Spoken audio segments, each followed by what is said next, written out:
Hello, everyone. Yeah, I'm bundled up. It's a cold morning here today. Yes.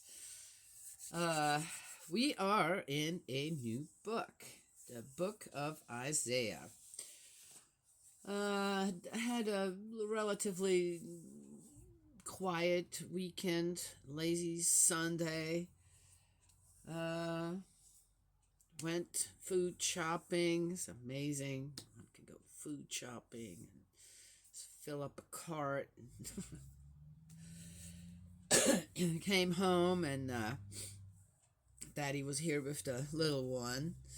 We came home and they got all the groceries in, and then the little one helped me. She's just 16. She's 16 months old now. She helped me. Oh, almost 17. What date is it? Yeah, 17 months old now. And she helped me. She handed me all the groceries to put away. Oh, she loved it. It was great. 5 bags. So cute. I just love it. So wonderful. Yes. Yeah, I have a little bit the sniffles. It was so cold. All right. So let's get going here. Otherwise, it's just not much to talk about. Yes. People out there just doing their thing, just like I guess I'm doing my thing. I'm not sure. Uh,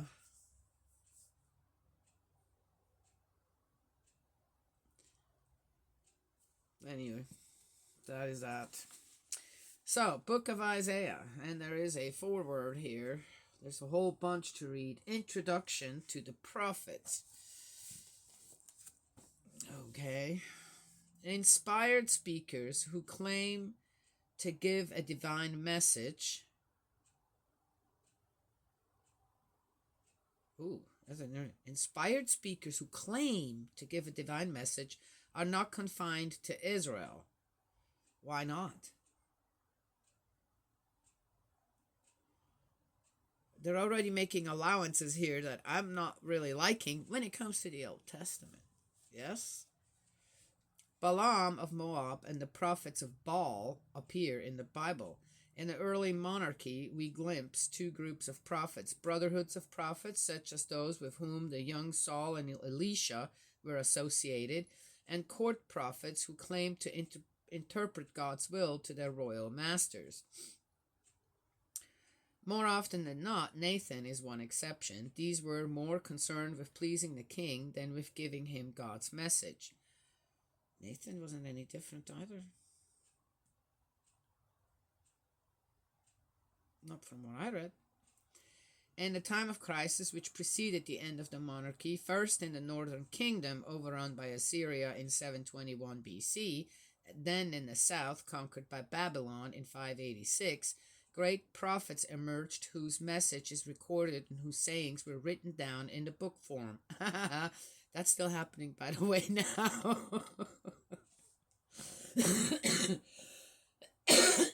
All right, just saying.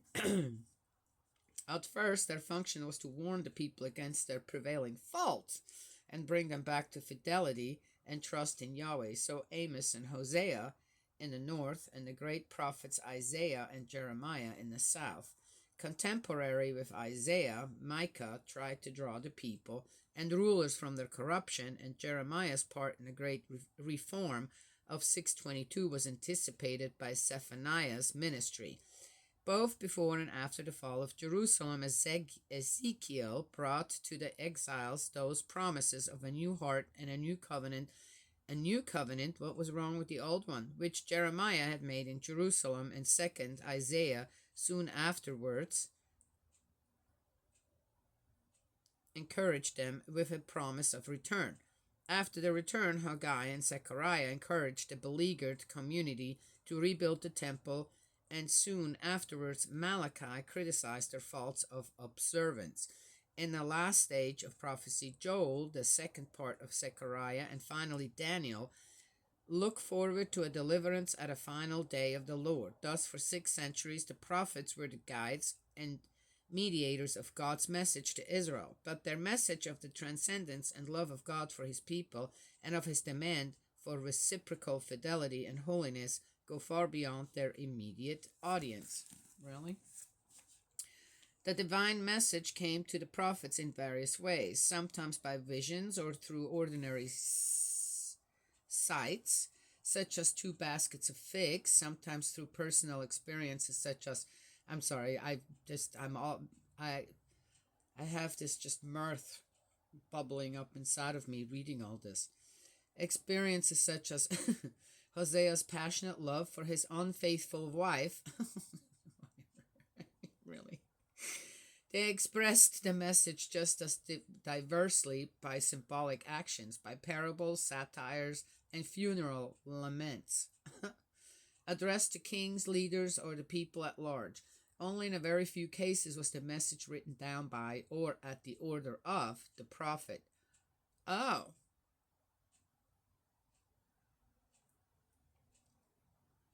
Why? Such important information, and only a few were written down, actually. We're talking given insight from our Heavenly Parent to these specific people, and yet that was not important to write down. But boy, do they have the chronicles about the wars and the kings of kings and I don't know what, huh? I find that interesting. Okay, just saying, right? It says right here, I don't know, maybe it's not true. Who knows? Or at the order of, okay. In most cases, the sayings and narratives were collected later by disciples and combined.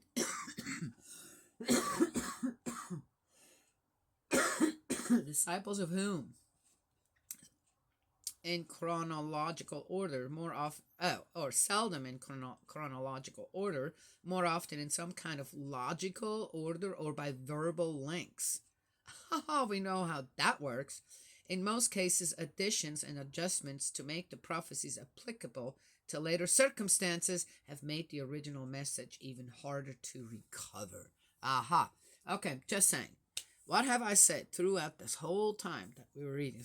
I don't believe that. I don't believe God said it like that. I don't believe he acted like that. Sounds like to me, it's just admitted here in the beginning, introduction to prophets, that a lot of it has turned into fairy tales. What was all added to it or left out? Yes? Again, I'm not just talking about all this stuff to just be negative or just constructive criticism.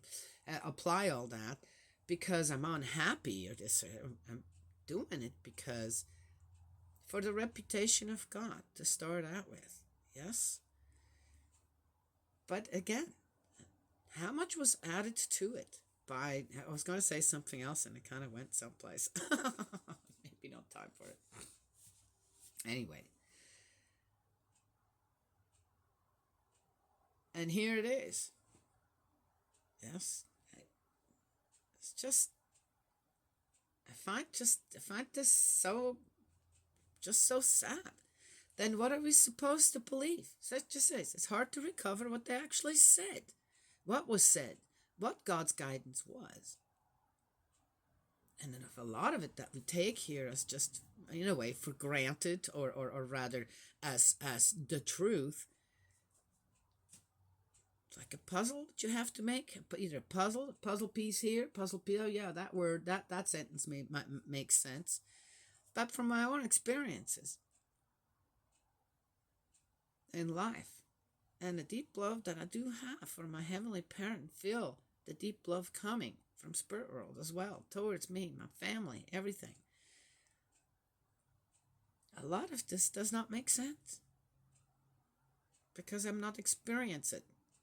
I'm not experiencing God's love, Heavenly Parent's attention and care for us in the way that they describe it and give it. And then the just absolutely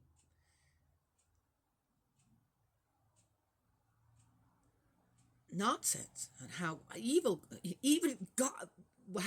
God sounds according to what they're saying, what he's done to others. Do you know what I mean? I know people know how to make excuses for that, but I don't think they stand. They just don't. And then here we're reading this. That's the first part of the book of Isaiah. All right, let's keep on going. I could say more. So who do you want to believe? What do you want to believe? Oh, that's where I was going with, and I kind of got back to it. Trust your own heart to mind. Why would you trust someone else? Right here, we got the warning. These messages are, in most cases, additions and adjustments to make the prophecies applicable. Did you just hear what I said? To later circumstances have made the original message even harder to recover. Which also tells me that these prophets, though they were prophets, didn't like the messages that they received, if they received any. Or they received them in a way that they're going, man, if I say that, I might as well just cut off my own head. Yes? I'm just saying. Okay. The book of Isaiah. The message of the prophet Isaiah. This is again not the beginning of the book of Isaiah. The message of the prophet Isaiah is shaped by his opening vision of the glory and sanctity of God confronting human sin. Always in awe of God's majesty, Isaiah speaks out against moral corruption and the fatal zeal of the kings of Judah to seek alliance with other nations rather than rely solely on Yahweh. Okay, so here again, if Isaiah was such a great prophet, then he should know God's heart when it comes to the kings. Yet here he's just, well, don't have anything to do with the other nations, rather than we don't need a king. You should not be a king. Let's go back to the way God has actually set up our nation when it comes to everything. It's so in detail. Yes? Okay. But he's not doing that either. All right. I'm already there, aren't I? Called in 740 BC, Isaiah delivers most of his prophecies at the time of three military threats to the kingdom. Of course, in 735, the Syro-Ephraimite alliance of three local kings, 711 and 701, Sargon and Sennacherib, kings of Assyria. Besides threats of disaster if Israel persists in putting its trust elsewhere than in Yahweh, he promises also the survival of a faithful remnant of Israel and the fulfillment of the promises to David of a kingdom of messianic peace. All right, I don't know if you guys just got that. If you go back and you listen to this one more time or you read it yourself, sometimes seeing the words and reading it makes better. This is what prophets are. Visionaries are people who are good at looking into they don't know the future, they can't see the future, but they're good at looking into the future with what there is given, and then draw a line from point A to point B, and if things don't change, that line won't change. Yes? Okay. Yeah?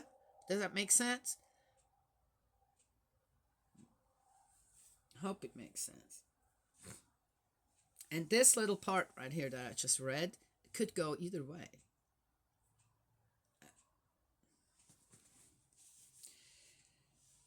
So, of course, he can't go wrong. Just saying.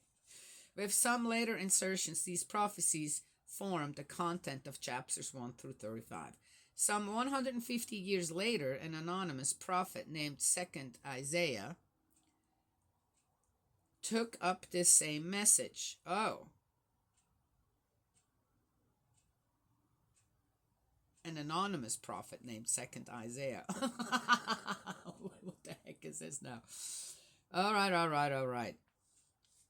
Foretelling the consolation of Israel by the end of the Babylonian exile. So maybe the things that the first Isaiah said didn't come quite true. It didn't make sense or something. So then they're picking it up again. Oh, this is really, I see the similarities. I think Isaiah may have meant 150 years later. It seems to be applicable here. Are you getting me here? Listen, Not trying to be disrespectful to these guys. But I'm not going to exalt someone or say, hey, yeah, you were a great, I don't know, spiritualist or something at that time, when they weren't. And I'm not doing it for this time either. And I feel for the people out there who keep falling again and again. For people at this time who say they're psychics or mediums and I don't know what. A true mediator between spirit world and this world for the people doesn't charge anything. You give it freely because you know that spirit world will take care of you. And that in the physical world, things also will go in the right direction if you do that. I'm just saying. Yes? It says, I said here, over here, it's a calling. He was called. It's a calling. It's not a job. It's a calling. There is a difference there for me. All right. So where are we here? For by the end of the Babylonian exile. These chapters are marked by a vision of the Holy One of Israel as the Redeemer who will renew the miracles of the Exodus and by polemic against the idols of Babylon, where he was prophesying to the remnant of Israel. Notable among these chapters are 4 songs of a servant of Yahweh, who will fulfill his task by bringing salvation to the nations through his own suffering. So, is there one that I do respect? Yes, then that is Joseph. Joseph, who was abandoned by his brothers, all right, long story, and on how he used the interpretation of dreams, right, to benefit what and whom? Many nations. Not just his own people, and not just the ones that ended up, taking him in and raising him and or whatever. Right? Do you know what I mean? That's different to me. Joseph was truly guided by Spirit World to then fulfill a greater role than just be, though he's looked at it that often, as another psychic or this or that who knows how to interpret dreams. Right? Oh yes. Lord, guess how cold it is outside. It's 60 something degrees. No. It is 41 degrees outside. 41? Yes. It's 41? It's 41. No wonder outside. It's so cold. Hi, honey. Did you have a good weekend? Yeah, I feel like my joints are about to break. Your bus is... I know. But it's Didn't I just hear it? Don't think so. I better go though. Have a good day at school, honey. See you when you... I love you too. Bye. See you when you get home. All right. Let's keep going. This mysterious figure has been variously thought to be the prophet himself, a person... Oh, wait. Who will fulfill his task by bringing salvation to the nations through his own suffering. This mysterious figure has been variously thought to be the prophet himself, a personification of Israel or the Messiah, and it was certainly one of the ways in which the early church understood Jesus. Oh, yeah. So another thing, I gotta get going. I did read up on the name Jesus because Jesus. Gosh, I thought Jesus was the only one named Jesus at that time. Special name, right? Well, yeah, I mean, come on now. Yeshua. Oh, Jesus is the Greek version of Joshua. And Joshua was a very, very common name among the Israelites. Oh, okay. Well, anyway. Again, to me, that just proves, again, was it an angel that told Joseph, go and name, the baby Jesus, or was it just a name that both Mary and Joseph thought, our son's going to do something amazing. Somehow the circumstances of everything there, and they may have had dreams, you know. Yes, people have pregnancy dreams all the time. The daddies do too. And given that name to give in a way, but also because, Jesus, it says that it's going to saves the people. At the translation of it, say savior of the people. I could see that. I could see that run through the minds of Mary and Joseph as a mother and father. Yes, I believe Joseph was Jesus' father. Yep. It says so in Matthew. I'm just saying. Oh, cannot believe that either. Okay, well, whatever. I believe that. Heavenly Parent wouldn't invent something different than what it already is perfect and good and right, and wouldn't break any of the commandments in order for his only begotten Son to be born. So people need to get away from all these fantastic stories because, again, first of all, you're hurting the reputation of God because it doesn't make any sense. You can't have it both ways. Yes? Yeah. And the miraculous, wonderful way a child is conceived, that was, not good enough for Jesus? So it had to be, Just saying. Then they have to make up all this stuff and who could be the daddy and who... Well, it says very clearly in Matthew. So, and again, even growing up as a child, I always thought, that just doesn't make any sense.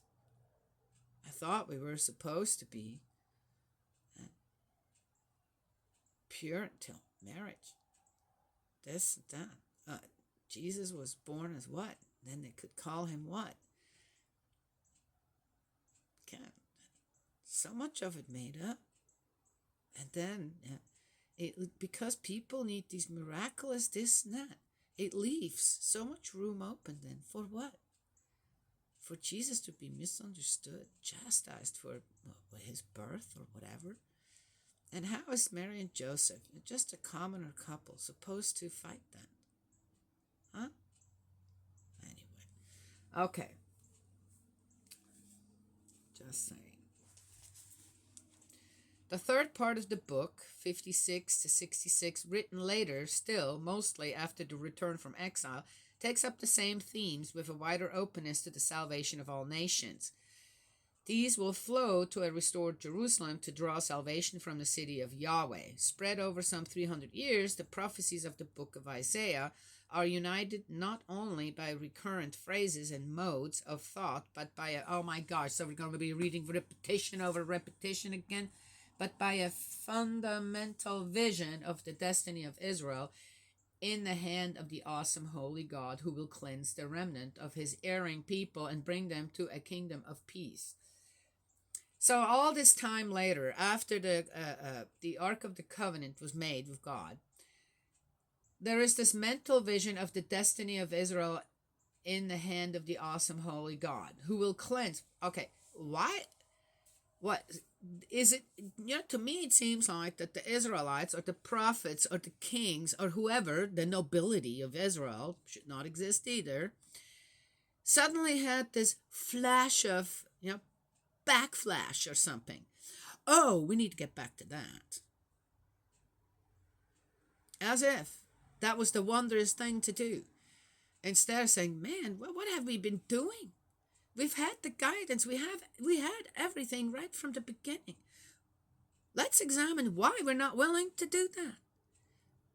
Why were the Israelites not willing to just follow God? Hence, they come up with kings, prophets. What's next? All right. And here we are, Isaiah. Number 1, the first part of the book of Isaiah. A, prophecies before the Syro-Ephraimite war. Title: The vision of Isaiah, son of Amos, concerning Judah and Jerusalem, which he received in the reigns of Uzziah, Jotham, Ahaz, and Hezekiah, kings of Judah. Okay. against an ungrateful people. So this is supposedly a vision. Okay, we're reading a vision now. I'm trying to make sure that we keep that straight. Listen, you heavens, earth, attend, for Yahweh is speaking. I have reared children and brought them up, but they have rebelled against me. The ox knows its owner, and the donkey its master's crib. Israel does not know, my people do not understand. Disaster, sinful nation, people weighed down with guilt, a race of wrongdoers, perverted children. They have abandoned Yahweh, despised the Holy One of Israel. They have turned away from him. Where shall I strike you next if you persist in treason? The whole head is sick, the whole heart is diseased. From the sole of the foot to the head there is nothing healthy. Only wounds, bruises, and open sores, not dressed, not bandaged, not soothed with ointment. This is all given before another war. Interesting. Not soothed with ointment. Your country a desolation, your towns burnt down, your soil foreigners lay it waste before your eyes. Wow, this is a stark contrast to what Ecclesiastic had said on how if you okay, all right, how God okay, we're not going there. A desolation like devastation by foreigners. The daughter of Zion is left like a shanty in a vineyard, like a shed in a cucumber field, like a city besieged. Had Yahweh Sabaoth not left us a few survivors, we should be like Sodom. We should be the same as Gomorrah. Oh, wow, that's a rough one. Ooh, we still have a lot to go, and I only have a few minutes left.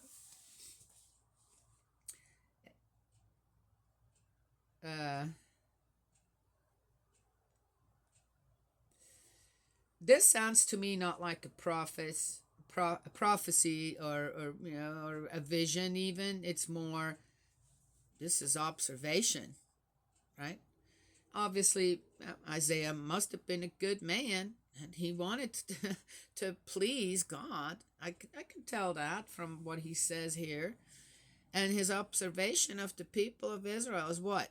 Okay. Was it the people of Israel? Or was it the nobility, the kings? Huh? That he's talking about. And what's going on in the palace? Just wondering. Right? Was it so much the common people? Are the common people not just pulled into whatever someone wants to pull them into? And how easily is a mob created? Yes? Of which, 9 out of 10 people have no idea why they're in that mob. Now they think they do, but really when it comes down to it, they don't. Right? Yes? All right. Against hypocrisy, hear what Yahweh says, you rulers of Sodom. Listen to what our God teaches, you people of Gomorrah. What are your endless sacrifices to me, says Yahweh. I am sick of burnt offerings of rams and the fat of calves. I take no pleasure in the blood of bulls and lambs and goats. When you come and present yourselves before me, who has asked you to trample through my courts? Well, I can't say anything against that. Yeah, if one would want to put it in words, I think that's exactly how our Heavenly Parent felt at that time. Okay. Bring no more futile cereal offerings. The smoke from them fills me with disgust. New moons, Sabbaths, assemblies. I cannot endure solemnity combined with guilt. Your new moons and your meetings I utterly detest. To me they are a burden I am tired of bearing. When you stretch out your hands, I turn my eyes away. You may multiply your prayers, I shall not be listening. Your hands are covered in blood. Wash, make yourselves clean. Take your wrongdoing out of my sight. Cease doing evil. Learn to do good. Search for justice, discipline the violent. Be just to the orphan. Plead for the widow. Come, let us talk this over, says Yahweh. Though your sins are like scarlet, they shall be white as snow. Though they are red as crimson, they shall be like wool. If you are willing to obey, you shall eat the good things of the earth. But if you refuse and rebel, the sword shall eat you instead, for Yahweh's mouth has spoken. Interesting here. If you listen to the whole thing, this is pretty amazing. I can't say anything against it, really, when it comes down to it. If you're taking it the right way. For example, this last part. But if you refuse and rebel, the sword shall eat you instead. Made by God? That God would do? No. It's a people destroying themselves.